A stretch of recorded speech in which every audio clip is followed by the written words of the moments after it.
Hello everyone and welcome to Cheesy Code. In this lecture we will learn about what is layout width, what is layout height, and later on we will discuss about linear layout. So let's get started.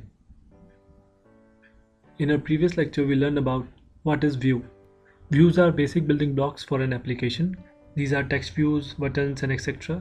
These views are confined in a rectangular area, as in it has a width, a certain height, and the width and height of the views are set up with the help of properties like layout underscore width and layout underscore height. These are required properties for all the views to specify the area covered by the views. The most common values are match parent and wrap content. Let's see with the help of example what are these. So here you can see that in our activity underscore main file, which is the layout file for our activity, we have defined a linear layout which linearly arranges the views in horizontal or vertical manner. This linear layout itself is a view, so we have defined layout underscore width and layout underscore height, and we have given the value as match underscore parent. To understand match parent and wrap content values, let's create a button inside this linear layout. I'm just assigning the layout width as wrap content and layout height as wrap content. I'm adding text as button 1 to distinguish it. Now let's format the code using Ctrl plus Alt plus L. Now when I click this button tag, you can notice that in the preview section the button is now highlighted, and it shows that the button is acquiring a rectangular area, and the rectangle is taking only that much area in which button 1 can be shown. This is happening because we have specified layout width as wrap content. So now if I increase the text value, the button size will increase. Let's just change it. Now as you can see, the button size has increased as per the content. So let's just clear this extra text. Now in easy word we can say that wrap content specifies the dimensions of the rectangle as per the content. Now let's see what happens when we use match parent. So now if I change the layout width of the button to match parent, we can see that the button now takes the whole width of the screen. And why it's happening? Because now it's taking the width of the parent, which is the linear layout, and the linear layout in itself is matching the parent width, which is the screen size. So now button is taking the whole width of the screen. Now let's undo the match parent to wrap content, and I'm now going to change the layout height to match parent. So now the button will take all the variable height present on the screen, and it will appear like this. So in simple word we can say that in case of match parent, the view occupies the dimension as per its parent. Like in this case, the button is occupying the dimensions of the linear layout. Now if I make width and height to match parent, the button will occupy the whole screen. So that's about wrap content and match parent. Let's just undo it.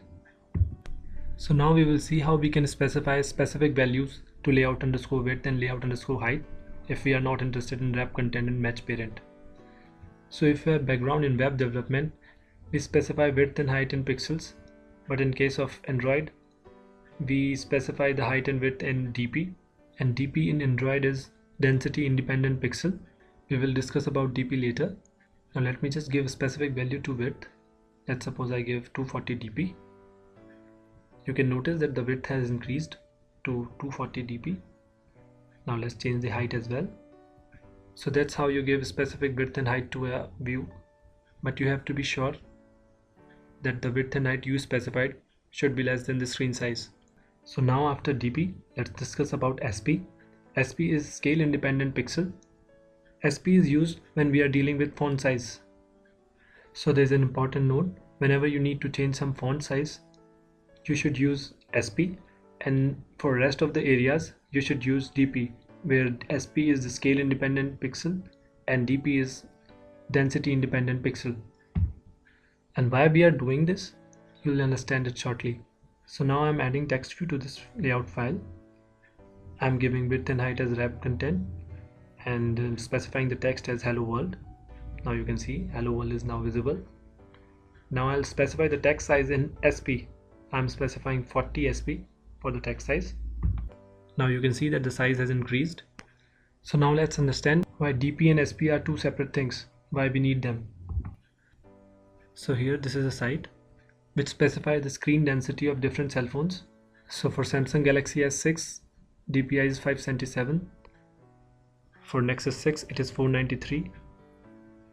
By density we mean that in 1 inch how many pixels are present. So more the pixels are present, more will be the quality. So if we had used pixel in case of specifying the height and width, the UI of the app will not be consistent across the screens, the different cell phones that we use.